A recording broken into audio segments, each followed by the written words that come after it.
তাঁতিদের দাদন ব্যবসায় ঋণের ফাঁদ থেকে বের করে আনতে ১৫৮ কোটি টাকার প্রকল্প নিয়েছিল সরকার।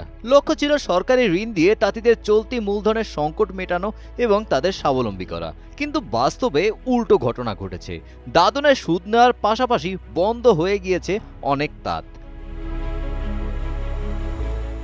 আইএমএডির প্রতিবেদনে উঠে এসেছে, সরকারি ঋণ পাওয়ার পরও ৬৯.৮% তাঁতিকে আবারও চড়া সুদে মহাজন বা দাদন ব্যবসায়ীর কাছে যেতে হয়েছে। অর্থাৎ সরকারি অর্থায়ন থাকলেও দাদনের উপর নির্ভরতা কমেনি, বরং অনেক তাঁতি পুরনো ঋণের ফাঁদেই আটকে আছেন। এর অন্যতম কারণ কাঁচামালের অস্বাভাবিক মূল্যবৃদ্ধি। ৮৫.৬% তাঁতি সুতা ও রঙের বাড়তি দামের কারণে ক্ষতিগ্রস্ত। উৎপাদন খরচ বাড়লেও পণ্যের ন্যায্য দাম পাচ্ছেন না ৯৩.৬% তাঁতি।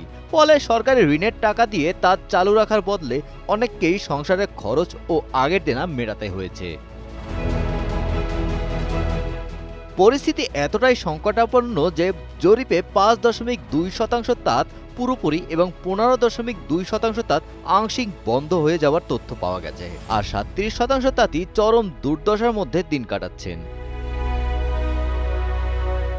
তাঁতিদের আর্থসামাজিক অবস্থার উন্নয়নে চলতি মূলধন সরবরাহ ও তাঁতিদের আধুনিকায়ন শীর্ষক প্রকল্পটি ২০১৯ সালে ৫ই মার্চ একনেকে অনুমোদন পায়। ২০২৩ সালের জুনে প্রকল্প শেষ হওয়ার কথা থাকলেও মেয়াদ বাড়িয়ে ২০২৬ সালের জুন পর্যন্ত করা হয়। ৭ বছরে প্রায় ১৫৩ কোটি টাকা ব্যয় হলেও তাঁতিদের অবস্থার কাঙ্ক্ষিত পরিবর্তন আসেনি।